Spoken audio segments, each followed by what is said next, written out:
طریقے سے اذان کا جواب دیتے ہیں. ایک تو اذان کا جواب وہ ہے جو ہم زبان سے دیتے ہیں. مؤذن صاحب نے کہا اللہ اکبر اللہ اکبر تو ہم نے بھی کہا اللہ اکبر اللہ اکبر. انہوں نے کہا اشہد ان لا الہ الا اللہ, ہم نے بھی کہا اشہد ان لا الہ الا اللہ. انہوں نے کہا اشہد ان محمد رسول اللہ, ہم نے بھی کہا اشہد ان محمد رسول اللہ. انہوں نے کہا حی علی الصلاۃ تو ہم نے بھی کہا حی علی الصلاۃ. لا حول ولا قوۃ الا باللہ, لا حول ولا قوۃ الا باللہ. اللہ اکبر اللہ اکبر, ہم نے بھی کہا اللہ اکبر اللہ اکبر. لا الہ الا اللہ لا الہ الا اللہ. اسی طریقے سے الصلاۃ خیر من النوم کہ نماز نیند سے بہتر ہے, اس کا جواب کر دیا جائے. صدقت وبررت, تو نے سچ کہا درست کہا. صدقت وبررت, تو نے سچ کہا برحق کہا اور نیکی کی دعوت تو نہیں دی. اور قد قامت الصلاۃ جب کہیں مؤذن مکبر تکبیر کہنے والا, مکبر تکبیر کہنے والا, مؤذن اذان دینے والا. تو ہمارے چونکہ عام طور پر یہی ہوتا ہے کہ جو مؤذن ہوتا ہے وہی مکبر ہوتا ہے, وہی تکبیر کہتا ہے. تو جب وہ کہے قد قامت الصلاۃ اقامها اللہ وادامها, اللہ تعالیٰ اسے قائم فرمائے, ہمیشہ کے لیے قائم و دائم فرمائے. تو ہم نے اپنی زبان سے جواب دیا. یہ تو ہو گیا زبان سے جواب. ایک ہے عمل سے جواب, تو ہمیں کوشش کرنی ہے کہ عمل سے بھی جواب دیں. وہ کیا ہوگا عمل سے جواب؟ ہم نماز کی تیاری شروع کر کے نماز کے لیے حاضر ہو جائیں, تو یہ ہوگا عمل سے جواب. تو خیر ہم نے زبان سے جواب دیا. اس کے بعد درود شریف پڑھا, کوئی سا بھی درود شریف جو آپ عام طور پر پڑھتے ہیں زبان پہ. ہر ایک کو کوئی نہ کوئی ایسا درود مرغوب ہوتا ہے کہ وہ اس کی زبان پر فوری جاری ہو جاتا ہے. صحیح ہے, تو آپ کو درود شریف پڑھ کے پھر یہ دعا پڑھنی ہے. تو میرے کریم آقا صلی اللہ علیہ وسلم کے فرمان علی شان کا مفہوم ہے کہ جس نے اذان کا جواب دیا, مجھ پر درود پڑھا اور یہ دعا وسیلہ پڑھی, کل قیامت کے دن میں اس کی شفاعت کروں گا.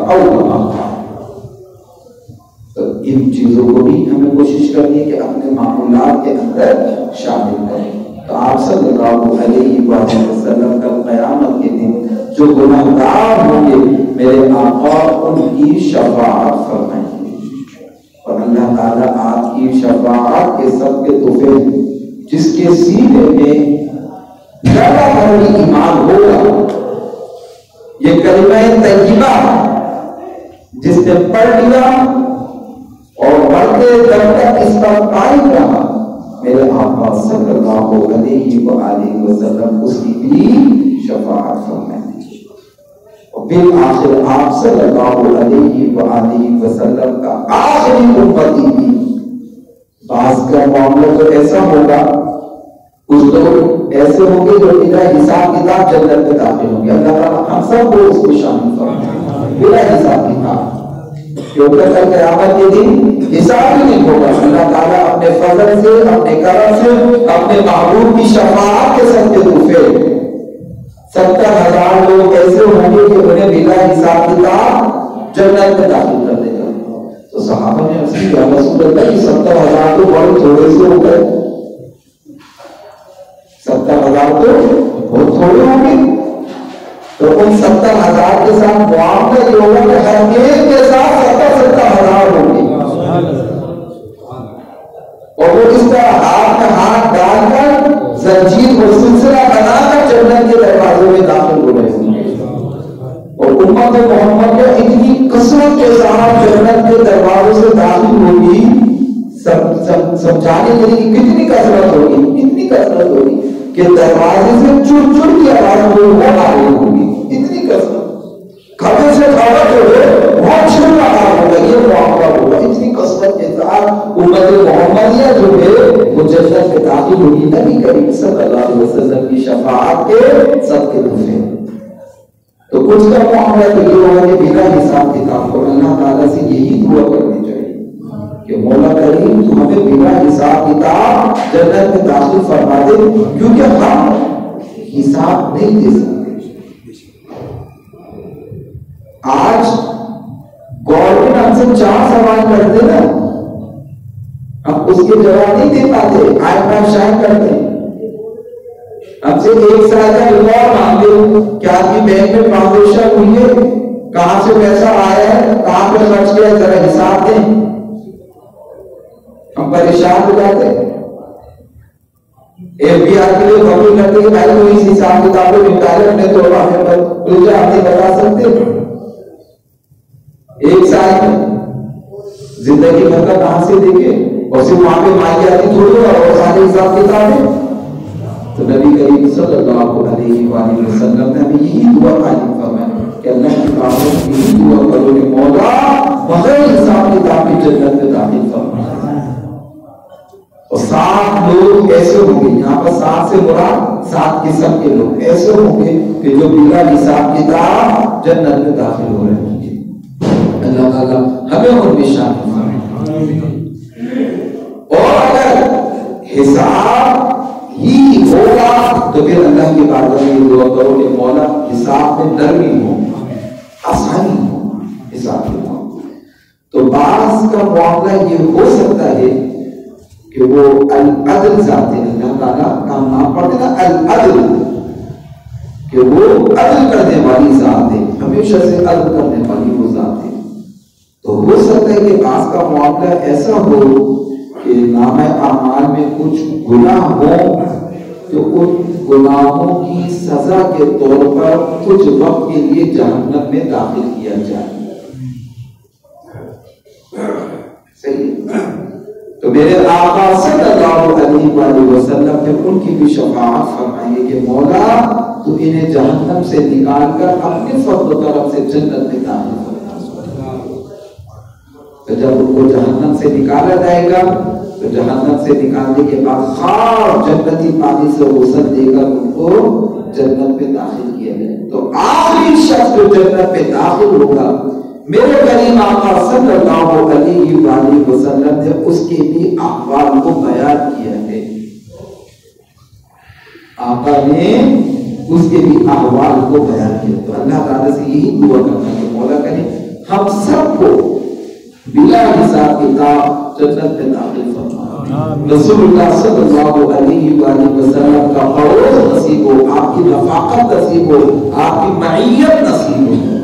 لیکن صحابہ کی محبت، حضرت ثوبان رضی اللہ تعالیٰ عنہ ایک دن پریشان تھے، یا رسول اللہ صلی اللہ علیہ وآلہ وسلم میرے آقا نے جب دریافت کیا کہ کیوں پریشان ہو، کیا ہوا؟ آقا اپنے صحابہ سے اتنی محبت فرماتے تھے۔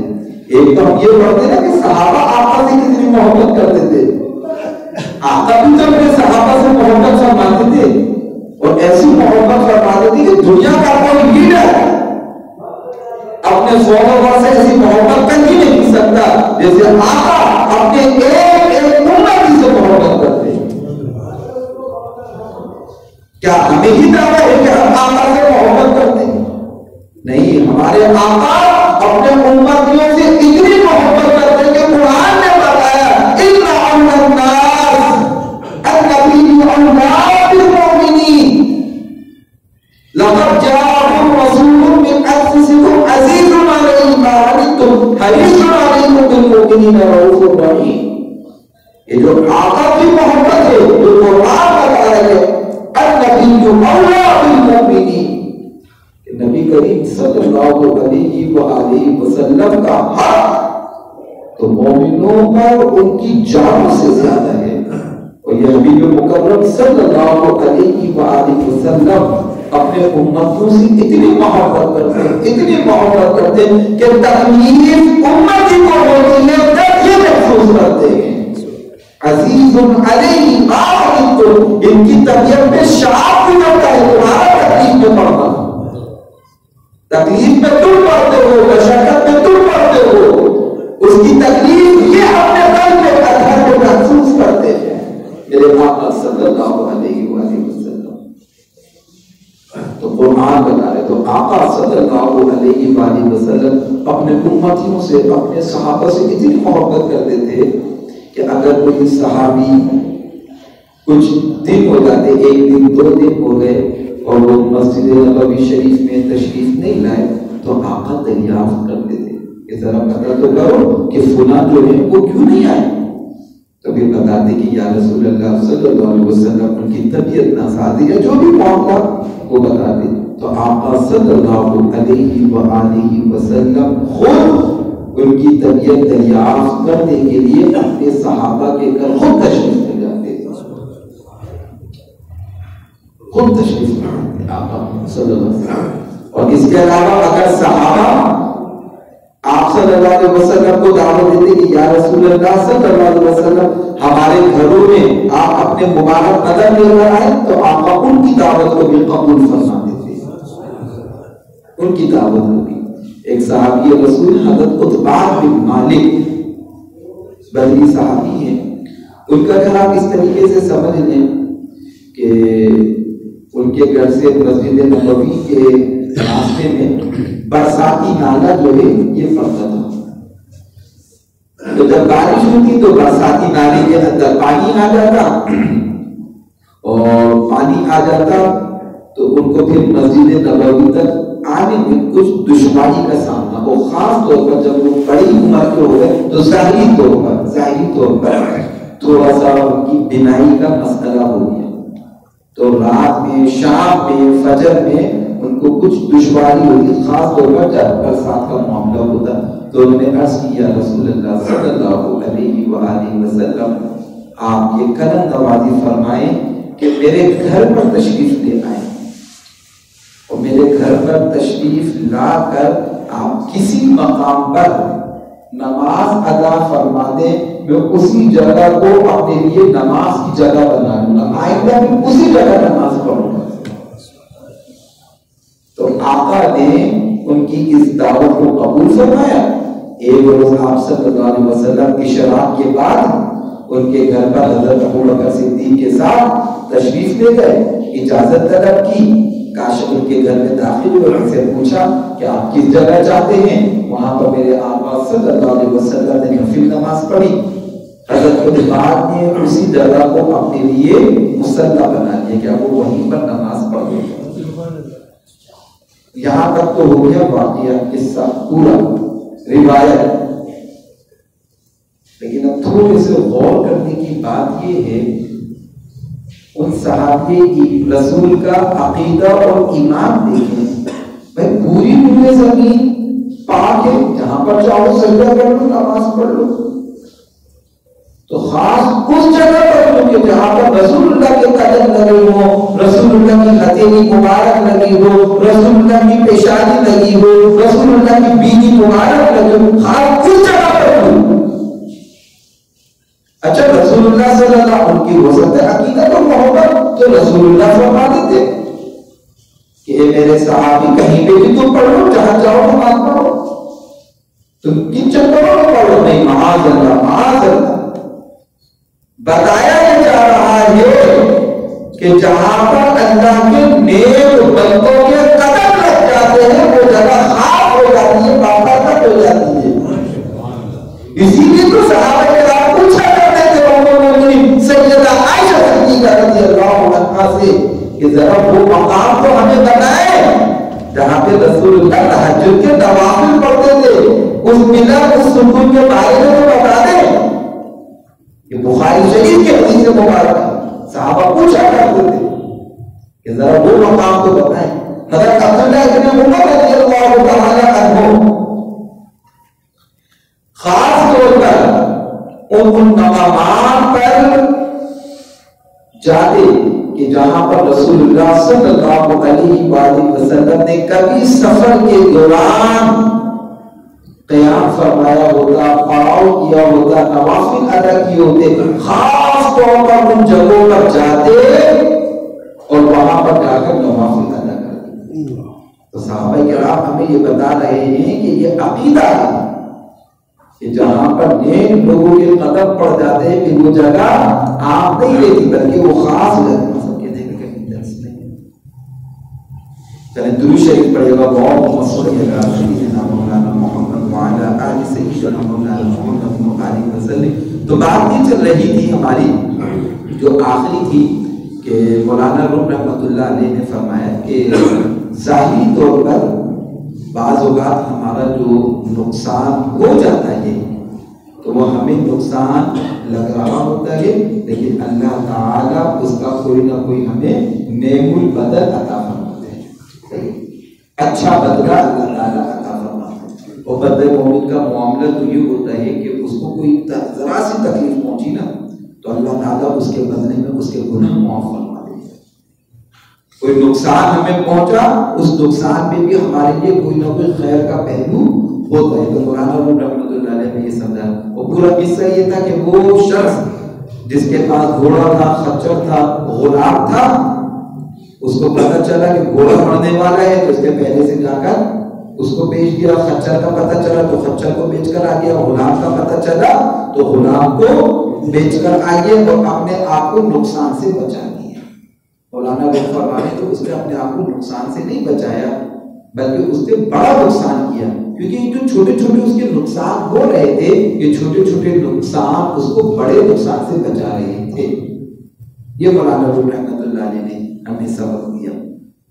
اب مولانا روم جو ہے وہ ایک قصے اور ایک کہانی کے انداز میں اس کو بیان کر رہے ہیں کہ وہ شخص حضرت موسیٰ علیہ السلام کے پاس آیا تھا کہ آپ مجھے جانوروں کی بولی سکھا دیں، تو اللہ تعالیٰ کی طرف سے یہ وحی ہوئی کہ یہ شخص جو آپ سے مانگتا ہے آپ اسے وہ عطا کر دیں، کیونکہ اللہ رب العزت کی عادت کریمہ ہے، سنت کریمہ ہے کہ اللہ تعالیٰ اپنے نیک بندوں کے ذریعے تقسیم فرماتا ہے۔ ہمارے پیارے آقا کی شان حاصل، انما انا القاسم واللہ یعطی، اللہ عطا کرتا ہے اور میں اللہ تعالیٰ کے عطا کردہ خزانوں کو جو تقسیم کرنے والے ہیں وہ تقسیم کرتا ہوں۔ کائنات میں آج جو خیر تقسیم ہو رہی ہے وہ دست مصطفیٰ صلی اللہ علیہ وآلہ وسلم سے تقسیم ہو رہی ہے۔ ہمیں جو خیر چاہیے تو در مصطفیٰ پر آنا ہوگا اور در مصطفیٰ پر پڑے ہی رہنے سے کام ہوگا۔ یہاں پر اپنے آپ کو مضبوطی سے اپنا رشتہ جو ہے وہ استوار کرنا ہوگا۔ وہ جو فرمایا نا خالد نے موسیٰ سے، رشتے تمام توڑ کر سارے جہاں سے ہم وابستہ ہو گئے ہیں تیرے آستان سے ہم، تو ہمیں نبی کریم صلی اللہ علیہ وآلہ وسلم کے آستان مبارک سے وابستہ ہونا ہوگا، اپنے تعلق کو مضبوط کرنا ہوگا، کریم آقا کے دامن سے لپٹ جانا ہوگا۔ آپ دیکھتے ہیں کہ بچہ کس طریقے سے والد اور والدہ اور پتہ چل جائے کہ فلاں سے میرا کام بنے گا، کس طریقے سے لپٹ جاتا ہے اور چھوڑنا نہیں ہے۔ نبی کریم صلی اللہ علیہ وآلہ وسلم کے کاشانہ اقدس در اقدس آپ صلی اللہ علیہ وسلم کے قدمین شریفین میں ہمیں اسی طریقے سے اپنے تعلق کو بنانا ہوگا، نبی کریم صلی اللہ علیہ وسلم کے ساتھ اپنے تعلق کو مضبوط کرنا ہوگا۔ تو مولانا روم رحمۃ اللہ علیہ فرماتے ہیں اللہ تعالیٰ کی طرف سے جب وحی آ گئی تو موسیٰ علیہ السلام نے اس شخص کو اللہ تعالیٰ کی عطا سے یہ دو جانوروں کی بولی، مرغے اور کتے کی بولی سکھا دی۔ تو ہوا یہ کہ کتا اور مرغے کے درمیان میں مکالمہ ہو رہا ہے اور وہ شخص جو ہے ان دونوں کی باتوں کو سن رہا ہے۔ تو مرغے نے کتے کو بتایا تھا کہ اس کا گھوڑا مرنے والا ہے، جب مر جائے گا تو پھینک دے گا باہر تو اس کا گوشت کھا لے گا۔ تو یہ شخص آ کے بیچ کر آ گیا، اس نے اپنا نقصان بچا لیا، نقصان نہیں ہونے دیا۔ تو کتے نے بڑی باتیں سنائی مرغے کو کہ تم جھوٹ بولتے ہو اور یہ ایسا تو کچھ ہوا نہیں۔ پھر مرغے نے بتایا کہ خنچر مرنے والا ہے۔ اب یہ بھی کتا جو پھر انتظار کرتا رہا کہ خنچر مرے گا، اچھا مالک نے سن لیا، خنچر جا کر بیچ کر آ گیا۔ تو کتے بہت زیادہ غصہ ہے کہ روزانہ تو نئی ٹوپی کروا رہا ہے کہ کرونا مرے گا، خنچر مرے گا۔ اس نے کہا نہیں دیکھ بھائی میں جھوٹ نہیں کہتا، یہ اپنے آپ کو نقصان سے بچا رہا ہے، جس کو بیچ کر آتے وہاں پہ جا کر یہ مر جاتا ہے۔ یہ اپنے آپ کو عقل مند سمجھ رہا ہے کہ میں نے اپنے آپ کو نقصان ہونے سے بچا لیا، اب اس کا غلام مرنے والا ہے، غلام مرے گا تو جو بھی اس کے ورثہ ہوں گے اور یہ مالک اس کے ایصال ثواب کے لیے لوگوں کو کھانا وانا کھلائے گا تو تیرے بھی کوئی مزے آ جائیں گے، تربوٹی تجھے بھی کچھ مل جائے گی اس میں سے۔ جیسے اس کو پتہ چلا تو یہ جا کر غلام کو بھی بیچ کر آ گیا۔ اب تو خوب کھری کھری سنائی کتے نے مرغے کو، پھر مرغے نے خوب جواب دیا اور اسی کے ضمن میں مولانا روم رحمۃ اللہ علیہ نے پھر اللہ والوں کی جو شان ہے اس کو بیان کی۔ سب ہو گیا ہمارا آج یہاں سے شروع ہو رہا ہے کہ مرغ کا آقا کے بڑھنے کی خبر دینا، لو بھائی ابھی تک کس کی خبر دے رہا تھا؟ گھوڑا مرے گا، خچر مرے گا، غلام مرے گا. اب کیا ہے؟ خبردار علی خلوص از مرگ عام خواجہ. خلوص کہتے ہیں مرغے کو، خاص طور پہ ایسا مرغہ جو گھر کے اندر پالا جاتا ہے، وہ والا مرغا. خبردار اس نے خبر دی کہ اب ہمارا جو مالک ہے وہ مرنے والا ہے. لے کے فردا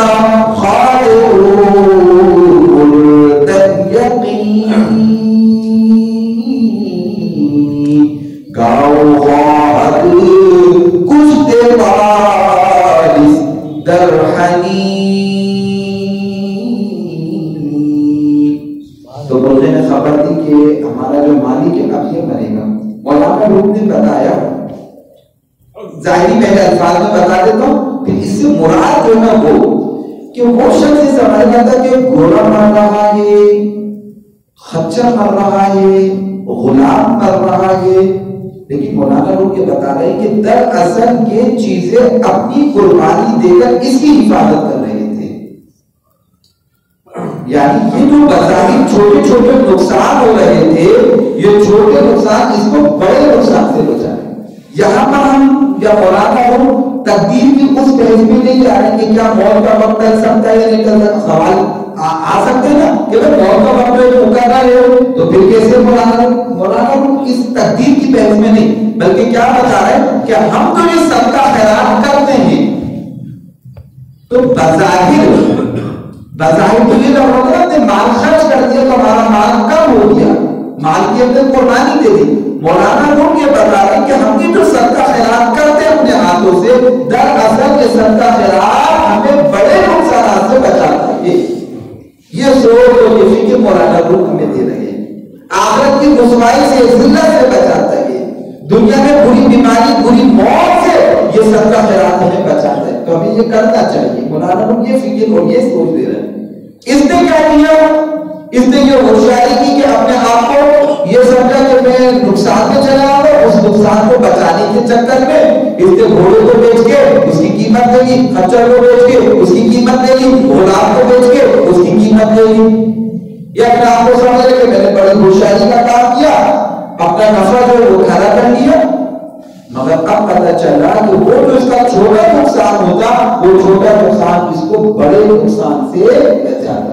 ہمارے سامنے بھی بہت ساری مثالیں ایسی آتی ہیں کہ کوئی شخص سفر کے لیے جا رہا تھا، راستے میں کوئی پریشانی ہو گئی، ٹریفک جام ہو گیا، کوئی دوسرا مسئلہ ہو گیا، یہ لیٹ ہو گیا اور یہ سفر میں نہیں جا سکا، ہوائی جہاز میں نہیں بیٹھ سکا، ٹرین میں نہیں بیٹھ سکا، بس میں نہیں بیٹھ سکا. میری اپنی بہن کے ساتھ، میری چھوٹا بہن ہے، اس کے ساتھ کیا ہوا، یہ ابھی کچھ عرصے پہلے جو واگا بارڈر پر خودکش حملہ ہوا تھا تو یہ لوگ جا رہے تھے، میری چھوٹا بہن واگا بارڈر میں پریڈ دیکھنے کے لیے جا رہے تھے. وہ جو شام میں 4 بجے ہوتی ہے، رینجرز کی وہ فلیگ اتارا جاتا ہے، یہ پورا یہ لوگ ادھر جا رہے تھے دیکھنے.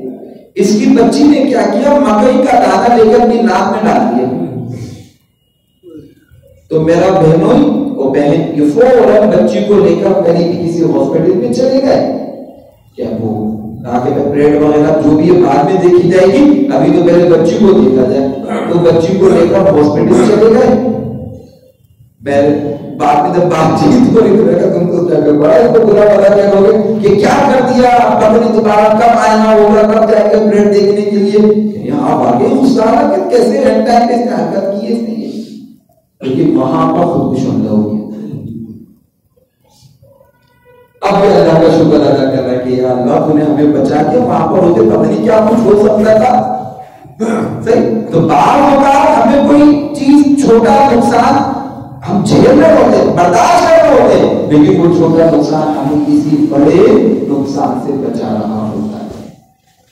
بلکہ یہ کوئی شریعت کا یا فقہائے کرام کا کوئی ضابطہ نہیں، بلکہ ہم نے کیا کہتے اپنی دادی سے سنا. بڑے بوڑھوں کی باتیں ہیں، اگر مانے تو ٹھیک ہے، نہیں مانے تو کوئی ضد بحث نہیں. ہم لوگوں نے گھر میں بکرا پالا ہوا تھا. 25ویں روزے کو ہمارا وہ بکرا اچانک مر گیا. وہ سمجھ نہیں کیا وہ سحری کے ٹائم دیکھا تو وہ بکرا مرا ہوا. تو بڑا افسوس بھی ہوا کہ یہ بکرا اصل میں ڈرا کہ کیا ہوا. تو ہماری دادی کہنے لگی کہ پریشان نہیں ہو، افسوس تو خیر ہوتا ہے کوئی بھی چیز انسان کی، لیکن ہو سکتا ہے اللہ تعالیٰ نے کسی بڑے حادثے اور نقصان سے بچایا۔ پھر وہ کہنے لگے کہ ہوتا یہ ہے کہ گھر پہ کوئی پریشانی یا کچھ آنی ہوتی ہے تو اس کے ساتھ میں کوئی جانور وغیرہ جو ہوتے ہیں وہ اپنے اوپر لے اپنے طور پر انہوں نے آ سکتا۔ تو مولانا روم رحمۃ اللہ علیہ ہمیں یہ سوچ اور یہ فکر دے رہے ہیں کہ کبھی تمہارا کوئی چھوٹا موٹا نقصان ہو جائے تو اس کو دل پر مت دو، اللہ تعالیٰ اس کا نعم البدل تمہیں عطا فرمائے گا۔ نعم البدل کیا ہو سکتا ہے کہ اللہ تمہیں کسی بڑے نقصان سے بڑے حادثے سے بچا لے، اور کچھ نہ بھی ہو تو اللہ تعالیٰ وہ جو تم نے تکلیف محسوس کی اس تکلیف برداشت کرنے کی وجہ سے اللہ تمہارے گناہوں کو تو معاف فرما ہی دے گا۔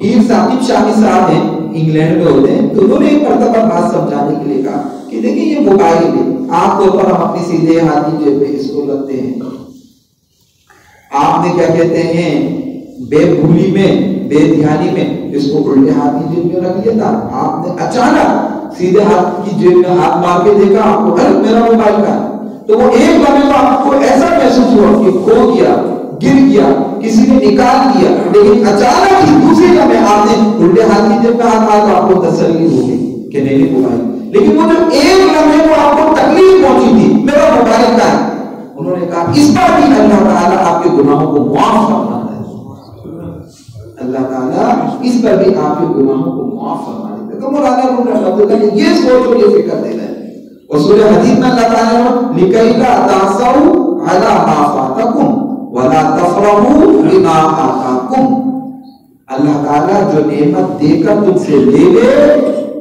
اس پر مایوسی والا رویہ جو ہے نا وہ اختیار نہ کرو، وَلَا تَفْرَحُوا بِمَا آتَاكُمْ، اور اللہ تعالیٰ جو تمہیں نعمت عطا فرمائے اس پہ اتراؤ نہیں۔ اللہ نے نعمت دی، اللہ تیرا شکر، اللہ نے نعمت واپس دے دی، مولا تیری مرضی تو نے لے لیا، اس پہ بھی تیرا شکر، اس پہ بھی تیرا شکر۔ تو مولانا روم یہ فرما ہے کہ لے اس فرد، اب مرغے نے اس کتے کو کیا کہا کہ تم پریشان نہیں ہو، کل یہ جو ہے ہمارا مالک جو ہے نا یہ مر جائے گا، اور جب اس کا انتقال ہو جائے گا تو اس کے جو ورثہ ہیں وہ غم میں کھانے وانے کا اہتمام کریں گے اثارے ثواب کے لیے، اس کو لوگوں کو کھانا وانا کھلائیں گے تو اس کی جو ہڈیاں بوٹیاں ہوگی تمہیں بھی مل جائیں گی، تمہارا بھی پیٹ بھر جائے گا۔ سائی پہ خانہ کی خواہد مرد رفت، روز فردا کے رسیدت لوٹ زفت، صاحب خانہ گھر کا مالک جب انتقال کر جائے گا مر جائے گا تو روز فردا تو کل تجھے بھی کیا ملے گا، رسیدت تجھ تک بھی پہنچے گی، لوٹ جیسا خوب چکنی بوٹیاں کھانے کو تجھے بھی مل جائیں گی، مزے مزے کے کھانے پا رہا ہے نالولا لنگورا درمیانے کوئے یاد خاص و تو روٹی کے ٹکڑے یعنی روٹی لوگوں کو کھلائی جائے گی، لنگر کھانا کھلایا جائے گا، گلی میں ہر خاص و عام کو کھانا کھلایا جائے گا۔ پچھلے اتوار بھی آپ کی خدمت میں یہ بات عرض کی تھی کہ ہم اس میں پڑے بغیر ابھی کہ شریعت کیا کہتی ہے اور کیا رویہ ہونا چاہیے، لیکن ایک چیز دیکھیں آپ کہ ایثار ثواب کے لیے کھانا کھلانا یہ صرف بر صغیر میں ہی نہیں بلکہ مولانا روم کا تعلق پونیا ترکی سے ہے، اور آج کے بزرگ نے یہ مولانا روم 772واں عرس ابھی منایا، 800 سال پہلے بھی لوگوں کے ہاں یہ طریقہ رائج تھا کہ جب کسی کا انتقال ہو جاتا تو اس کے ایثار ثواب کے لیے کھانا کھلایا جاتا۔ تو یہ جو ہمارے یہاں 100 یا 40ویں کے موقع پر جو کھانا کھلایا جاتا ہے وہ ایثار ثواب کے لیے کہ فقراء کھانا کھائیں گے تو اس کا ثواب ہمارے مرحوم کو پہنچے گا۔ یہ چیز گائے مربا میونا کھائے تنک برسگارو سائنا ریزد سبک، کھانے کا ہوگا اہتمام، گائے کو قربان کر دیں گے، چپاتیاں پکے گی، روٹیاں ہوں گی، جو بھی کھائے گا ان میں سے کچھ ٹکڑے ٹکڑے جو ہوں گے تو ایک ٹکڑے تجھے بھی مل جائے گی، تو بھی کھا لینا۔ مر کے اسکو استرو مر کے غلام بد قضا گردان ای مغرور خان۔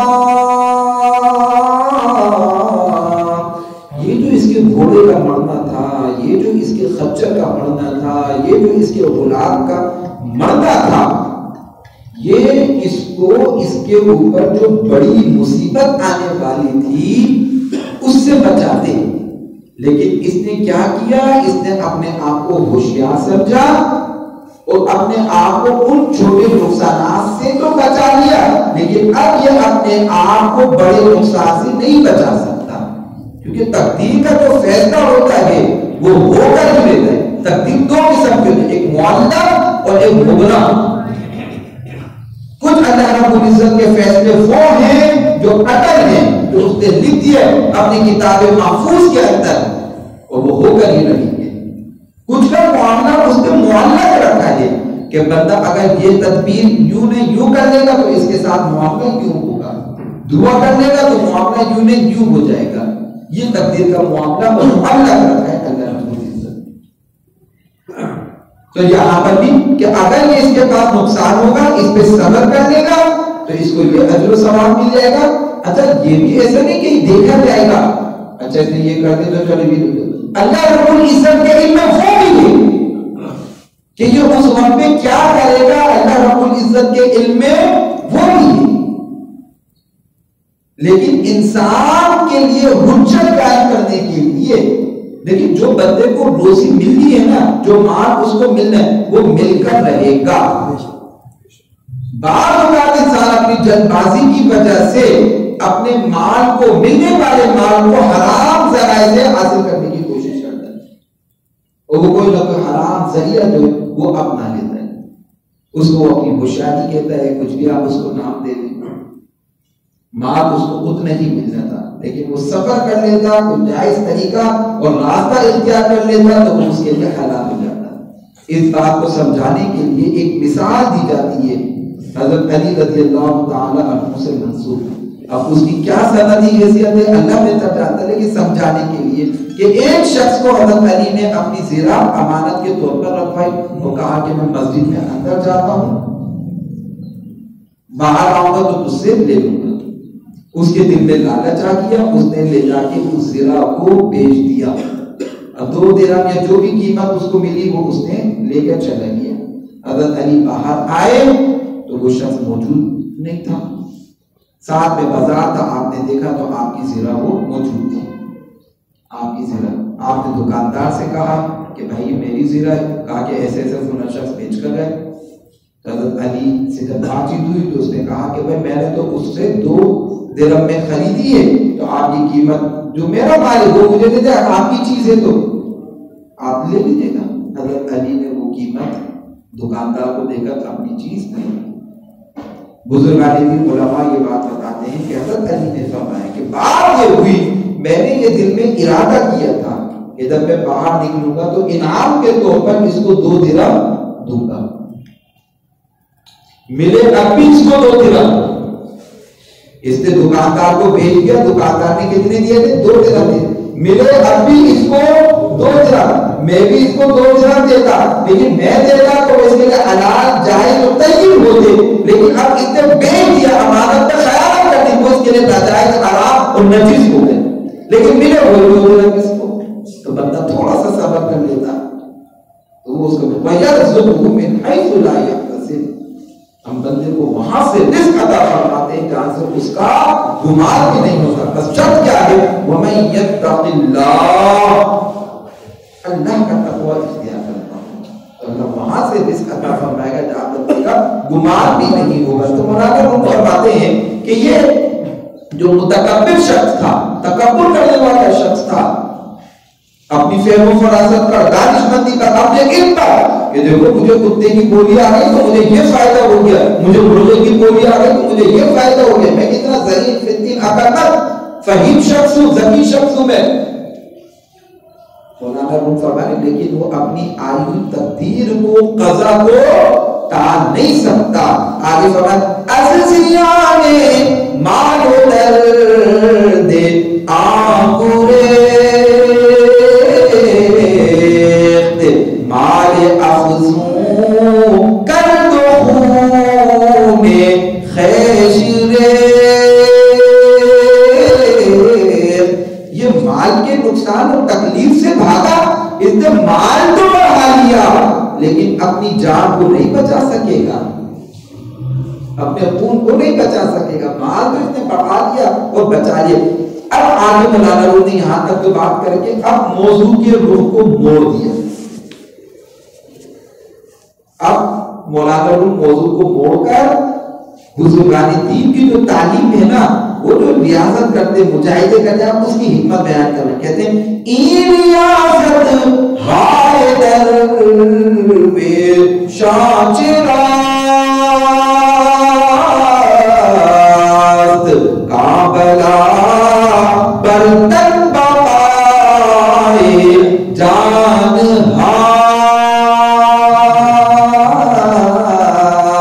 یہ جو برتن ہے, یہ وہ برتن نہیں ہے جو کھانے والا, بر اور تن, تن جسم بر جسم پر. مولانا روم فرمائے این ریاضت آئے درویشہ چلا. یہ جو بزرگان دین اللہ والے ریاضت کرتے ہیں, مجاہدہ کرتے ہیں, یہ کیا معنی رکھتا ہے, اس کی کیا حکمت ہے, یہ کیوں اتنے سب ریاضت اور مجاہدی یہ کرتے ہیں. کا بلا برتن بقائے جان ہار, یہ اس لیے کرتے ہیں کہ انہیں معلوم ہے کہ یہ جو ہماری روح ہے, اس روح کی بقا ان ریاضت و مجاہدے میں ہے. ہم جب ریاضت کرتے ہیں, مجاہدہ کرتے ہیں, تو اس سے ہمارے بظاہر تو ایسا لگ رہا ہوتا ہے کہ جسم کو تکلیف پہنچ رہی ہے. ظاہری بات ہے, آپ 100 رکعت نفل پڑھیں گے, ایک جسمانی مشقت تو ہوگی نا. آپ کھڑے ہو کر تراویح میں سوا پارہ سنتے ہیں, گھنٹہ 1 گھنٹہ 5 منٹ 10 منٹ, تو کچھ نہ کچھ مشقت, تو یہ جسم کا کچھ نہ کچھ تو نقصان ہو رہا ہے نا. مولانا روم فرماتے یہ جو جسم کا نقصان ریاضت اور مجاہدہ, آپ روزہ رکھ رہے ہیں, سارا دن کچھ نہیں کھا پی رہے ہیں, ایک ظاہری طور پر جسم کو نقصان تو پہنچ رہا ہے نا. وہ ایک الگ بات ہے کہ اس کے جو روحانی فوائد اور جسمانی فوائد وہ الگ, لیکن ایک ظاہری طور پر مولانا روم فرما رہے ہیں کہ یہ جو بندہ ریاضت اور مجاہدہ کر کے ظاہری طور پر جسم کو کچھ نقصان پہنچا رہا ہے, اس نقصان سے اس کی جان, اس کی روح جو ہے وہ روانہ ہو رہی ہے, اس کو فائدہ پہنچ رہا ہے. یہ ریاضت ہائے درویشہ چراغ کاملا برتن بقائے جان ہار. ان ریاضت و مجاہدے سے اس کی جان کو بقا ملتی ہے, اور اس کا انتہا, اس کا کمال ہمیں اس موقع پر نظر آتا ہے کہ بندہ اللہ کی راہ میں اپنی جان کو قربان کر دیتا ہے. تو قرآن کہتا ہے بس احیاء ولکن لا تشکرون. جو لوگ اللہ کی راہ میں اپنی جان کو قربان کر دیتے ہیں, ان کو مردہ مت کہنا, وہ زندہ ہے, تمہیں ان کی زندگی کا شعور نہیں, ان کو حقیقی زندگی مل جاتی ہے. حقیقی زندگی سے وہ لطف اندوز ہوتے, بلکہ قرآن نے یہاں رکھا وَلَا تَحْسَبَنَّ الَّذِينَ قُتِلُوا فِي سَبِيلِ اللَّهِ أَمْوَاتًا بَلْ أَحْيَاءٌ عِندَ رَبِّهِمْ يُرْزَقُونَ. جو اللہ کی راہ میں اپنی جان کو قربان کر, ایک نقصان تو ہوا ہے, جسمانی نقصان, مگر اس جسمانی نقصان کے ذریعے اس نے کیا کیا, حقیقی زندگی کو پا لیا. بل احیاء عند ربهم یرزقون, بلکہ وہ زندہ ہوتے ہیں, انہیں ان کے رب کے پاس سے رزق دیا جاتا ہے. اور یہی ہم کام کرتے ہیں, روزانہ ہم یہی کام کرتے ہیں. آپ بازار میں جاتے ہیں, آپ کو چیز دیتے ہیں, اس کے بدلے میں کچھ خرید لیتے ہیں. آپ مجھے بتا, آپ اس کو نقصان کہتے ہیں؟ آپ بازار میں گئے, آپ نے کوئی چیز پیسے دے کر کوئی چیز خرید لی, 200 روپے دیے 1 لیٹر دودھ لے لیا, 150 روپے دیے 1 کلو آٹا لے لیا, 250 روپے دیے 1 کلو پیاز آپ نے لے لی, 520 روپے آپ نے دیے تھوڑا لے 1 کلو لے لیا, 620 روپے دیے 1 کلو مرغی آپ نے لے لی. ڈاکٹر نے بتایا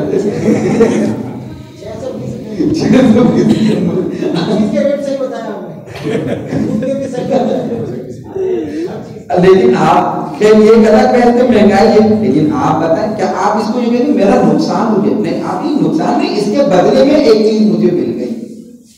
تو ہم کوئی چیز دے کر کوئی چیز لے لیتے ہیں۔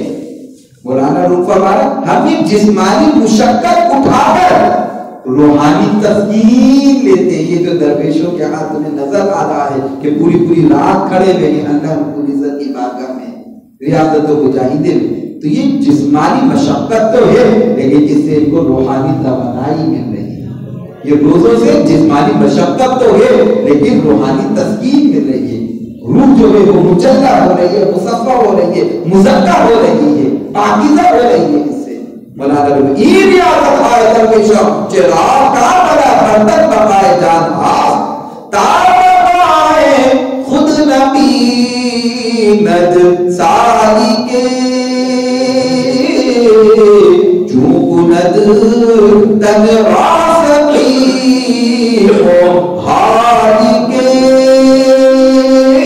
جب تک اس جسم کو فنا نہیں کرو گے بقا نہیں ملے گی۔ تا بقائے خود نبی ند سالی کے، بقا ملے گی نہیں سالی کو، چونکند تن راسقی و حالی کے، جب تک اس جسم کو فنا کی منزل سے نہیں گزارو گے۔ تو ہم یہ جو ریاضت و مجاہدہ کر رہے ہوتے ہیں، یہ جو روزے رکھ رہے ہوتے ہیں، یہ جو زکات کی صورت میں، صدقے کی صورت میں، فطرے کی صورت میں، قربانی کی صورت میں مال خرچ کر ہوتے ہیں، مال فنا کے عمل سے گزرنا ہوتا ہے نا، لیکن اس کے بدلے میں بقا کیا مل رہی ہوتی ہے؟ اللہ رب العزت کا قرب ملتا ہے، اللہ رب العزت کی بارگاہ میں درجات بلند ہوتے ہیں، ثواب مل رہا ہوتا ہے، اس کی رضا مل رہی ہوتی ہے، وہ نازل ہوتا ہے، بخشش و مغفرت ملتی ہے، اس کی محبت ملتی ہے۔ اس کے بدلے میں مولانا روم یہ سبق دے رہے ہیں، فکر دے رہے ہیں۔ آگے فرماتے دست کے جنبت گئی سارو عمل تان بیند داغ جانش بدل۔ اب اس دنیا کی مثال دے رہے مولانا روم رحمۃ اللہ فرما رہے ہیں اس دنیا میں تو یہی ہوتا ہے، تو ایک چیز دیتا ہے اس چیز کے بدلے میں تجھے دوسری چیز ملتی ہے۔ اس طریقے کہہ رہے ہیں کائنات میں صرف ایک ہستی ہے جو بغیر کسی بدلے کے عطا کرتی ہے۔ وہ شعر بھی سنے آنکھیں باتیں حد بے امید و سود کا ایک ہستی ایسی ہے جو بغیر کسی نفع کے، نقصان کے اور امید کے عطا کرنے والی ذات ہے۔ وہ کون سی ذات ہے؟ آ خدائے آ خدائے آ خدا، وہ خدا ہے، وہ خدا ہے، وہ خدا ہے جو بغیر کسی نفع نقصان فائدے کے سوچے اپنی مخلوق پر اپنے انعامات، اپنے فضل و کرم کی بارش فرما رہا ہے، جو بغیر کسی بدلے کے، وہ اس کے نہیں کہ تم مجھے دو تو اس کے بدلے میں میں تمہیں دوں گا، نہیں، بغیر بدلے کے انگنت نعمتیں تمہیں عطا فرما رہا ہے۔ مولانا وہ خدا ہے، وہ خدا ہے، وہ خدا ہے۔ اب اس کے ساتھ ساتھ اب کیا بتا رہے مولانا؟ بس اس شعر کے ساتھ ہی آج کے سبق کو روک دیں گے۔ یا ولی حق کے خوبے حق گریفت نور گشت و تابش مطلب گریفت۔ اللہ رب العزت وہ بغیر اس امید کے کہ کیا فائدہ کیا نقصان پہنچے گا اپنی مخلوق پر اپنے انعامات، اپنے فضل و کرم کی بارش فرما رہا ہے۔ یا ولی حق جو اس کے ولی ہیں، جو اس کے دوست ہیں، وہ بھی خلق خدا پر بغیر کسی امید، بغیر کسی طمع، بغیر کسی لالچ کے خلق خدا کی خدمت کرتے رہتے ہیں۔ اور کیوں کرتے رہتے ہیں؟ خوب حق گرے، کیونکہ جو اللہ والے ہوتے ہیں ان کا ظاہر، ان کا باطن اخلاق اللہ، اللہ رب العزت کے اخلاق کے سانچے میں ڈھل چکا ہوتا ہے۔ اللہ رب العزت کی جو صفات کریمانہ ہیں کہ وہ رحیم رحم کرنے والا ہے، وہ کریم مکرم کرنے والا ہے، وہ معاف کرنے والا ہے، وہ درگزر کرنے والا ہے، لیکن اخلاق کریمانہ کو اللہ اللہ کے ولیوں نے، اللہ کے دوستوں نے اپنا لیا، وہ بھی خدا پر شفقت کرتے ہیں، مہربانی کرتے ہیں،